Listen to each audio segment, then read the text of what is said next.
I read Oathbound by Tracy Deonn. This is the third book in a series. I will probably talk about the connections between this book and the first two books, so if you don't want spoilers for the series so far, then you should stop listening. So I thought that this series was a trilogy and that this was the final book, but probably like a lot of people, the first time that they read it, they got to the end and they were like, oh, this is not the final book in the series. There's more story because it ends on kind of a cliffhanger the way that the first two books do. So I guess there will be a fourth book in the offing. I was a little bit confused by actually what is happening in the early parts of the book. I think for the first time in the series, there are perspective changes. So everything is usually from Bree's point of view in the story in the first two books, as far as I can remember. But this one has many points of view there's a lot of the character William, who is kind of like the healer in the group.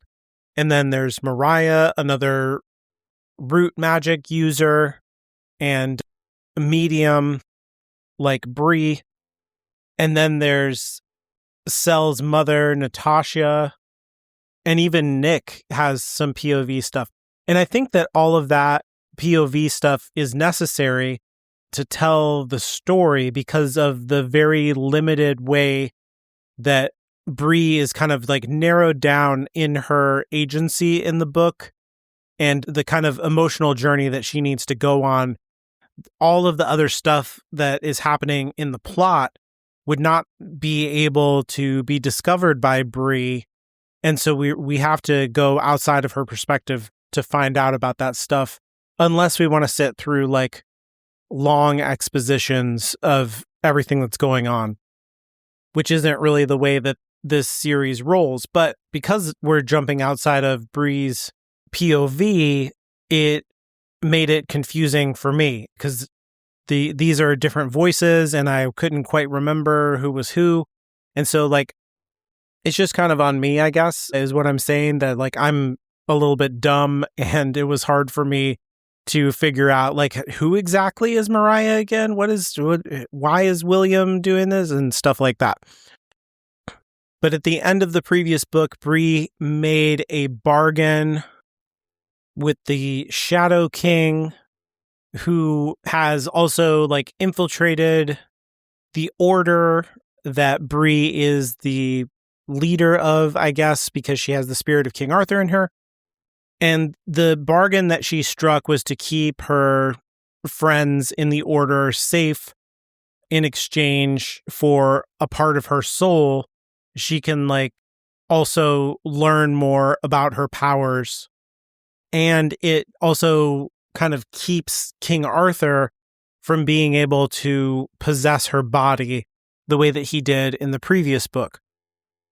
But by taking a piece of her soul, the Shadow King kind of like erases her connection to the people that she cares about, the very people that she made the deal to protect. And so it's kind of an interesting idea, I think, that a part of her soul includes these other people, and they are the very people who, well, some of them are the very people who are the POV characters in the book. And so it's as if by splintering parts of her soul, the reason that we get these other POVs, kind of symbolically within the structure of the book, is because these parts of her are actually part of her POV still.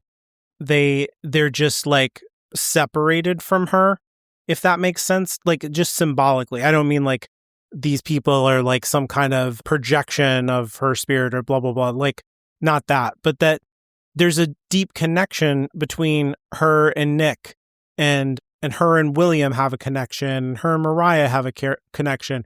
And so like by including them as POV characters, but she doesn't remember who they are, it's as if that memory of who they are is reflected in the narrative itself. Like we know even more about them now. We get to see them as POV characters because they are no longer a part of Bree, is kind of the point that I'm trying to make.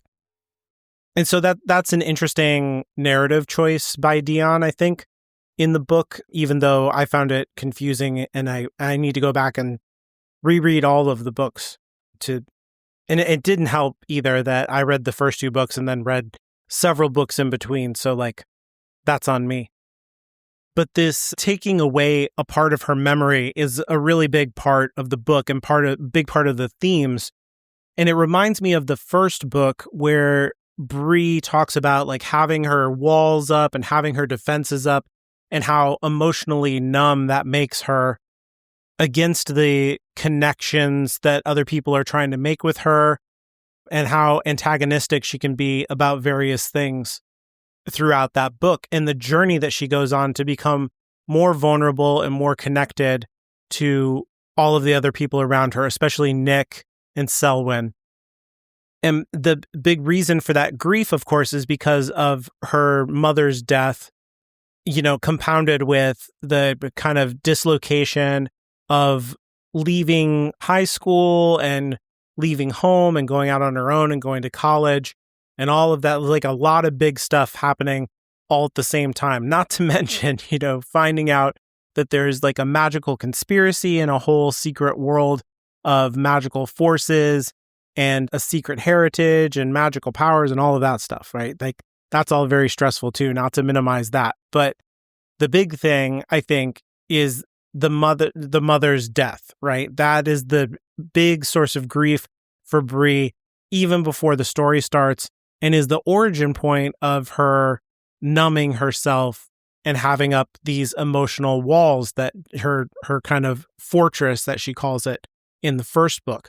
Well, grief and handling grief is not like a straight line, right? It's something that we have to approach with a lot of complexity and grace for ourselves. And like, we're never going to get it right as we go through life. And so there's some backtracking that happens, I guess is what I'm saying. It's not like a linear progression where you're just like, oh man, I'm in grief. I'm really sad. And oh, things are getting better now. And I'm making friends and I'm starting, my college path and I'll be on a career and boom, one day I don't even feel grief anymore at all. Like it doesn't work like that at all. Sometimes things get slightly better and then things happen and you backtrack, you zigzag. It's like if you're climbing a mountain, there's a lot of going back and forth to go up the hill. And then sometimes there's a rock slide and you end up even further down than you were days and days ago, right? So that is kind of how I interpret the losing a part of her soul in this book. It kind of puts her back somewhere near the first book. And there's a lot of parallel structure that's going on with the first book in this book. So she joins yet another organization here in being kind of apprenticed to the Shadow King. And she meets some new companions who she doesn't trust, but who over the course of the book, she becomes friends with and forms connections to, and they start to care about her as a person. And she uncovers the secret heritage that she has with King Arthur to those people in much the same way that happens in the first book, where she has this connection to Arthur and it's revealed to the characters around her, and on like that. And she's also wrestling in the first book a lot with that numbing and that grief and learning to trust people. And that's the same journey that she's going on here with different characters. And also, like I said, she doesn't remember all of the characters that she made friends with in the first book. And so when she's reunited with them, there's a lot of irony. There's a lot of like misunderstanding and difference and grief in those relationships. And this happens a lot in real life too. So this is a really interesting portrayal of the journey of grief, I think, for people who experience it and how they experience the friendships around them. So like in real life, you will go through an episode of, like, this person died, I lost them, I'm in grief. And then, life goes on and you make friends and work associations and all of this kind of stuff.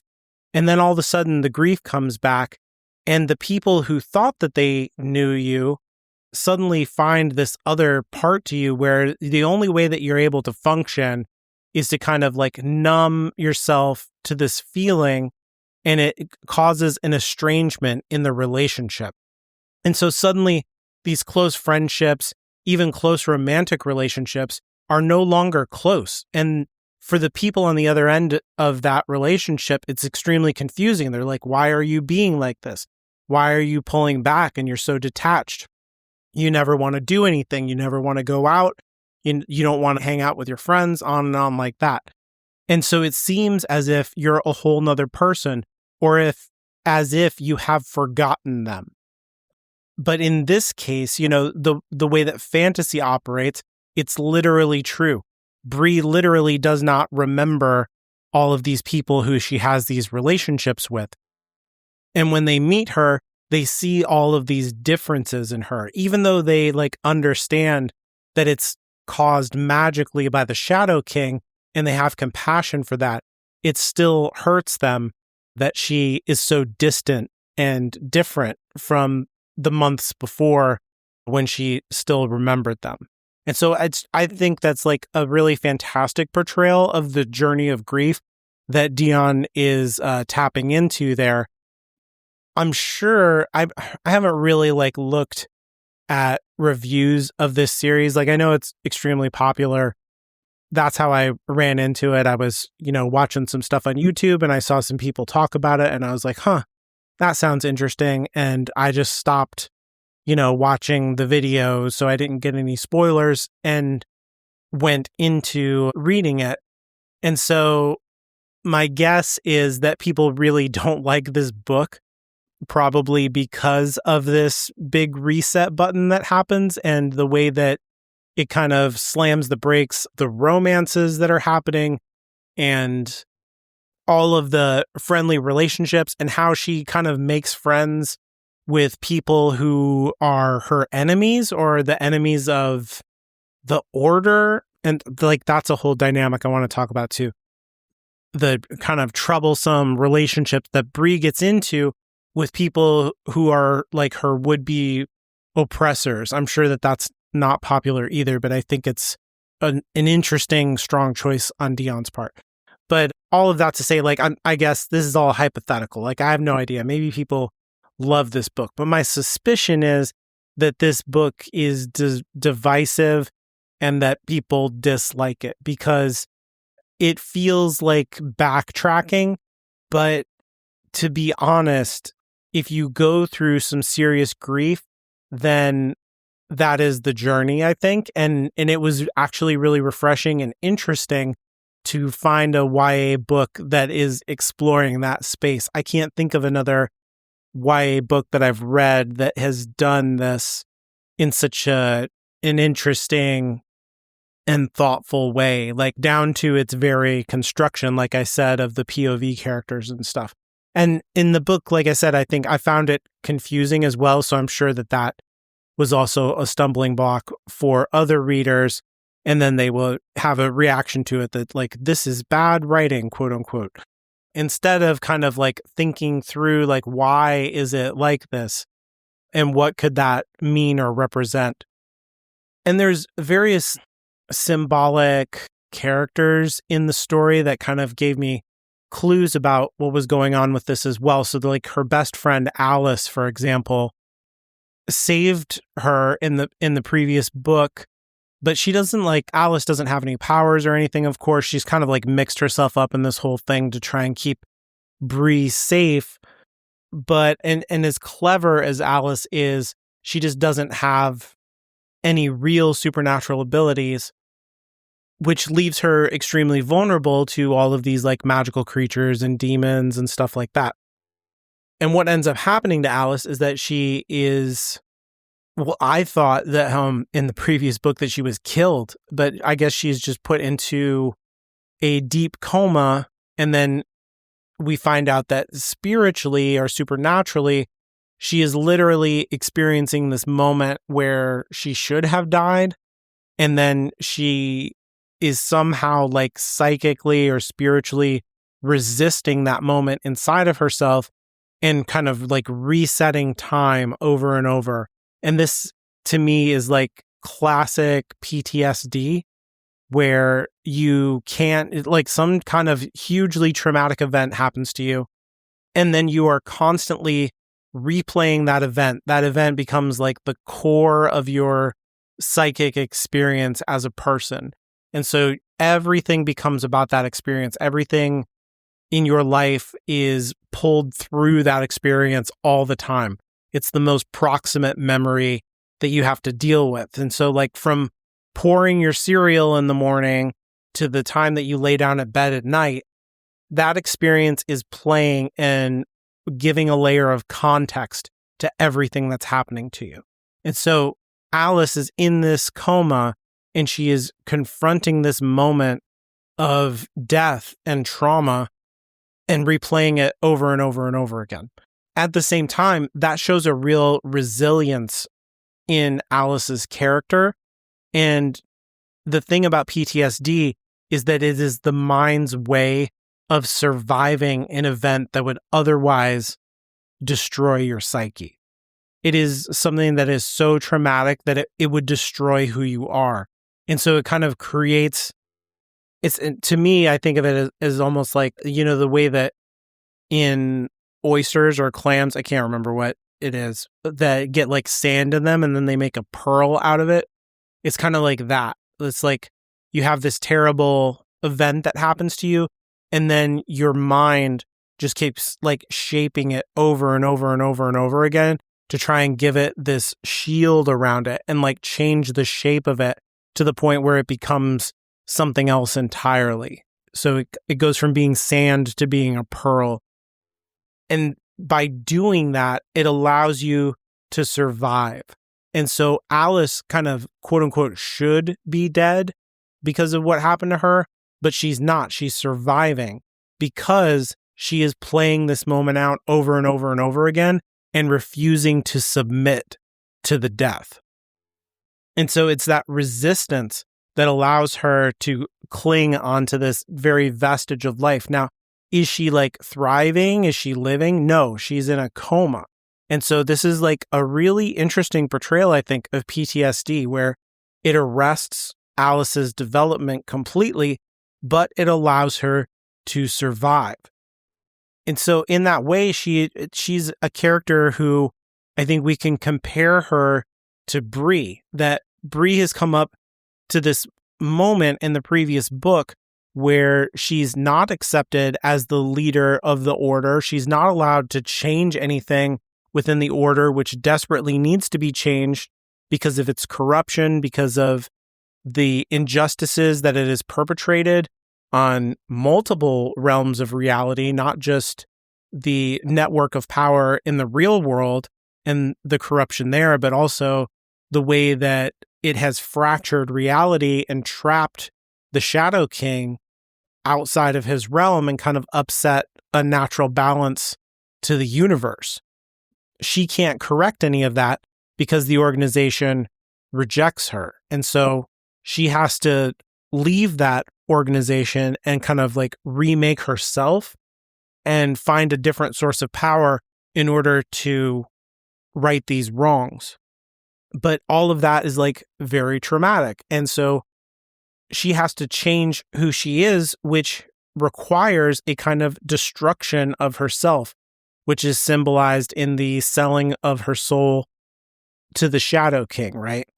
And striking this bargain. And it also shows how I think, and I talked about this in the first book, that the entire thing is kind of a metaphor or an allegory for growing up and showing how in adulthood we have to make sacrifices for every choice that we make. And so whatever we choose to do at any given time as adults means that we have given up every alternative to that action. So no matter what you do, it means that you have given up all of the things that you are not doing instead of that thing that you chose. And so when Bree decides I'm going to protect my friends, it means that she gives up her friends, because right now she's not a safe person to be around since she doesn't have control over her root power.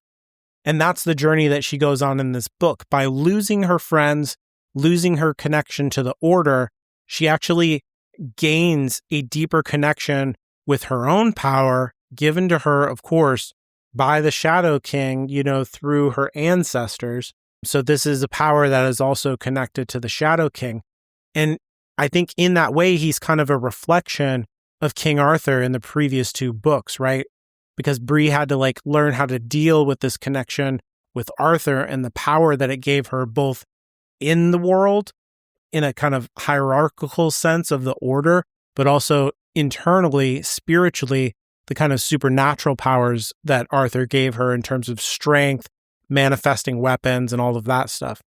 In the same way, the root power, it comes from the Shadow King, who, King Arthur, Shadow King, he's a foil for King Arthur in a way. These characters are deeply connected to each other, not just because they're direct antagonists, but because they're reflections not only of each other, but of Bree herself, who it's often remarked in the narrative that she herself is a king, of course. And so his power is a reflection of her power, I guess is what I'm saying. And her power comes from him. And so by learning how to control the power, it is a deepening relationship and a kind of synthesizing in her soul with the Shadow King.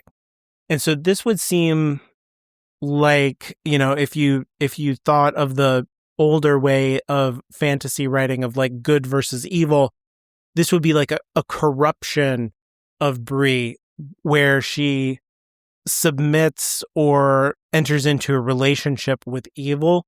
But I don't think that's what's happening. And it's more psychological than that. And to me, it's almost like the psychology of Carl Jung, where he talks about everybody has this shadow self that's what the Shadow King is called, right? That you have these shadows psychologically, these areas of your psyche where you won't allow yourself to even think about. It's not okay for me to consider that I might do XYZ or ABC because that's not the kind of person that I am. And all of those rejected possibilities form into a version of yourself psychically that you repress. And then the amount of antagonism that you have to that shadow self can erupt in all kinds of dysfunction in your life. And so you're I won't allow myself to even think these kind of things, leads to a kind of space where you're going to end up in addictions to alcohol or drugs to avoid thoughts that you feel you don't have any control over or are evil and bad, and on like that. All kinds of dysfunctional avoidant behavior, because the fact is you can't run away from yourself. And so by Bree retreating from this abusive institution of the order that doesn't understand her and is limiting her power to cause necessary reforms, she gives herself the space to synthesize that shadow self, that completely forbidden self in terms of the order would never allow her to enter into a relationship with the Shadow King, right? It would never allow her to become directly taught by the Shadow King. It would never allow her to learn about her root power. So these are all the things that Bree is not allowed to do in the first two books.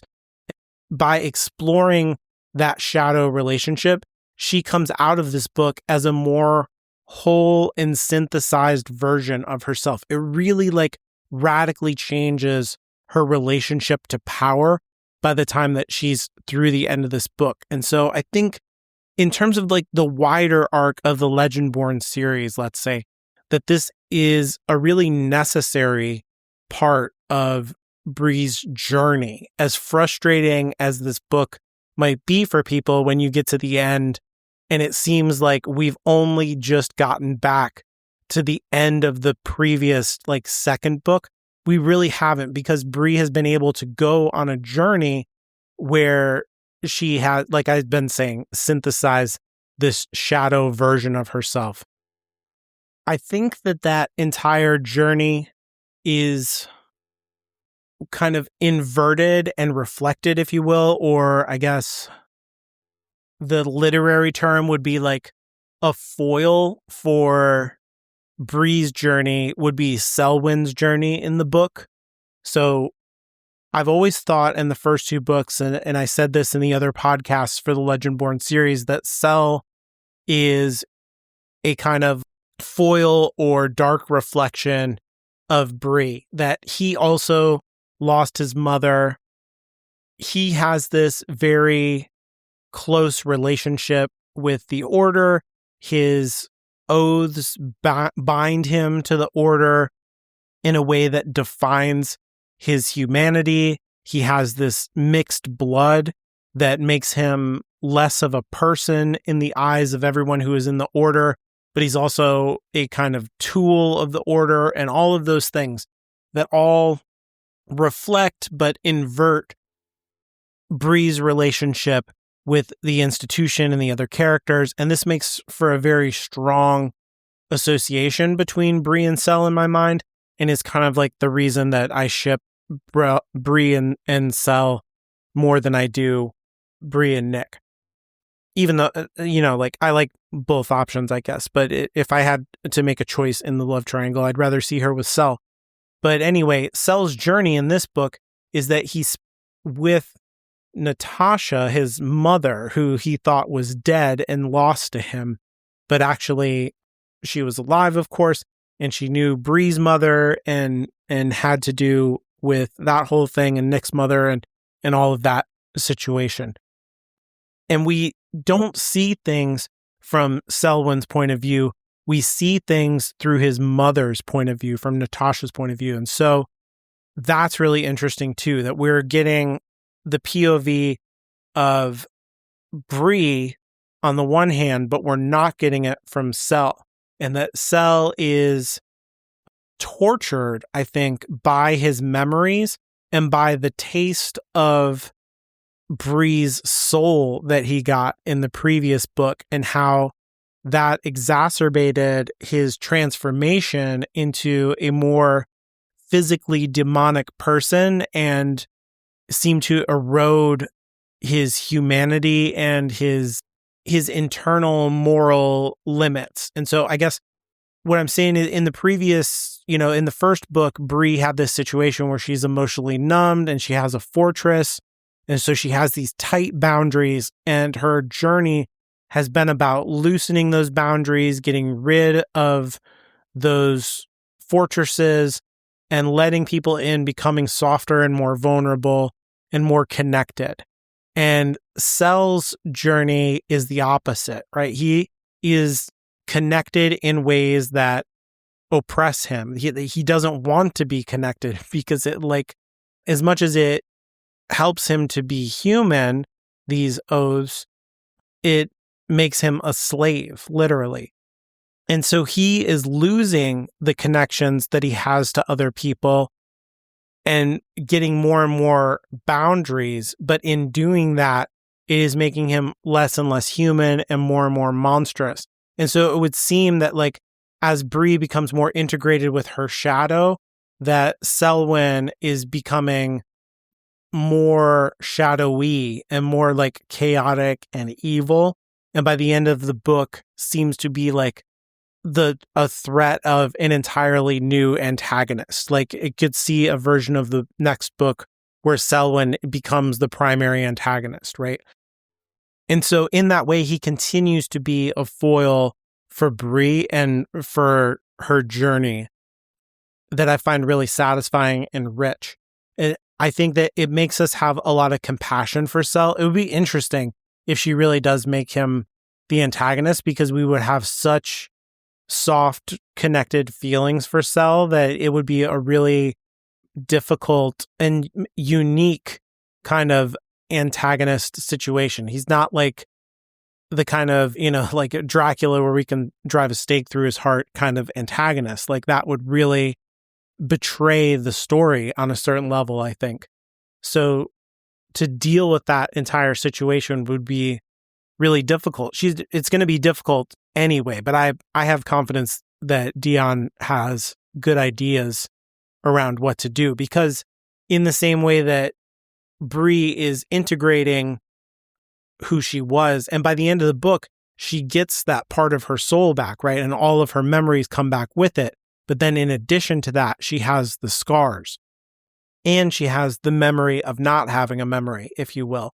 And there's still those rifts in the relationships, the hurt feelings, even though everybody understands what happened and that Bree did what she did for good reason and she was under a spell and all of blah, blah, blah. It doesn't change the fact that feelings were hurt and rifts were caused in friendships.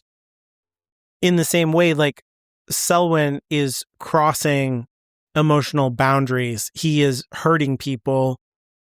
And the journey that he is on is exploding his connections to the Order and to Nick and to Bree, of course. But it's allowing him to become a new person who also he's got those scars. Like those scars are there now. The relationships are damaged. But is there a chance that he can become a more integrated person like Bree, and maybe he becomes totally monstrous and demonic looking, but at the same time is a person who can make choices instead of being a slave to the choices of others? And so I think that's the kind of question for the future of the series as it regards Selwyn and especially Bree, Nick, and Selwyn in their relationships with each other. I like a lot of the ways that Nick and Bree are reintroduced to each other in the book. It's funny to have them in the situation where they have to pretend to be fiancés. They're pretending to be different people, which in the role playing of that allows them to kind of reintroduce themselves to each other with new personas, and Bree falls in love with Nick again, which is like very romantic, but also very interesting. And Nick is a super good guy. He is very understanding. He has really good boundaries and doesn't take advantage of this weird situation that Bree is in, and tries to respect the wishes of Bree as she was with all of her memories, but also the agency of Bree, who she is now, that she is a different person who is making choices and saying, no, I want to be with you in this way. I am making this choice, even if I don't have the full context of all of my memories. And so he's in a kind of tricky spot there, I guess. But I like the tightrope that he walks and the way that he walks it, I guess, is what I'm saying. I have a lot of respect for Nick's integrity, despite still not really loving the way that like Nick is in his mid-20s and Bree is 17 years old. That's not that great, but whatever. That's just the nature of the YA fantasy. So I just got to get over it. But it's very romantic. It's sweet. It's interesting. I like the framing of it. Again, I could see how people would be frustrated with like, this is just spinning our wheels. Why do they have to meet each other again? But it does kind of like parallel the plot of the first book, but also undermine the first book, because Nick was like her protector in that book and her introduction into the world. And in a lot of ways, Bree is protecting herself. She's introducing Nick to parts of this world that he didn't have access to. She has knowledge that he didn't, and she is bringing him into secrets that he doesn't know about, even though, once again, they are strangers in this book in the same way that they were in the first book. And so there's an evolution to Bree that she brings with her that changes the dynamic of the relationship, where I think that Nick had a lot more power, which he did not use against Bree, but there was a deep power imbalance in the first book, and this book kind of corrects for that in a way that makes the relationship feel way less problematic to me than it did in the first book. And so they are on a more equal footing, and Bree still falls in love with him. He's not like, the kind of senpai character, the guy who has all the answers and can kill all the monsters and protect her. He's not that guy for her in this book. And in a lot of ways, she has more information than him. And so you can see how she could fall for the guy in the first book because he's so powerful and knowledgeable and on like that. But that is a weird dynamic. It's a kind of trauma binding relationship mixed with the kind of traditional patriarchal roles, blah, blah, blah, blah. This kind of fixes all of that and allows them to get a little bit of a reset as a couple. And I think they come out of this book a lot closer than they were at the end of the first one, and really kind of cements their relationship as being closer than it was even between her and Selwyn in the second book. And I like how they bring forward that relationship between Bree and Sel, and how Nick gets to make his judgment on it, which his judgment is no judgment, because he cares so much about both of them that he's like, whatever happiness you can find in this life, whatever security and hope, you should just grab onto that with both hands, and it's fine. I love both of them, and I'm not mad at them for loving each other. Of course they would. So that's great. That makes me like Nick so much more, because me and Nick have that in common. We're both shipping Sel and Bree, I guess. I don't know.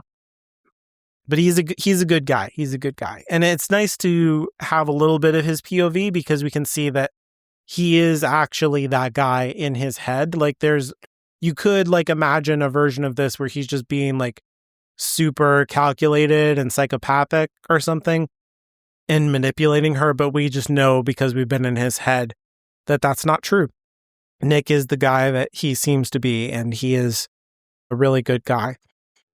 And so I don't really know when I'm sure that the fourth book is being worked on. I don't, no idea of, I said, the fandom or the reaction. I'm sure that before I read the fourth book, I'll dive into that whole sphere and kind of get more educated about it, and probably learn all the ways that I misunderstood a lot of different things. And then I want to go back and reread all three books, boom, 1, 2, 3, and reassess, my reading of it and think it over more deeply. And then whenever the fourth book comes out, I'll probably do the thing of reading 1, 2, 3, and then go right into 4 and do it that way. And maybe that'll be the end, but maybe not. I don't know. But I'm really interested in the choices that Deonn is making. And even though this book was confusing and I got to the end and I was like, what? A cliffhanger? Are you kidding me? I thought this was the end. I'm up for more. I'm okay with it. Give me a fourth book, and hopefully Bree and Sel can end up together. That's the thing that I'm rooting for, but I'm okay if it doesn't happen. That's okay too.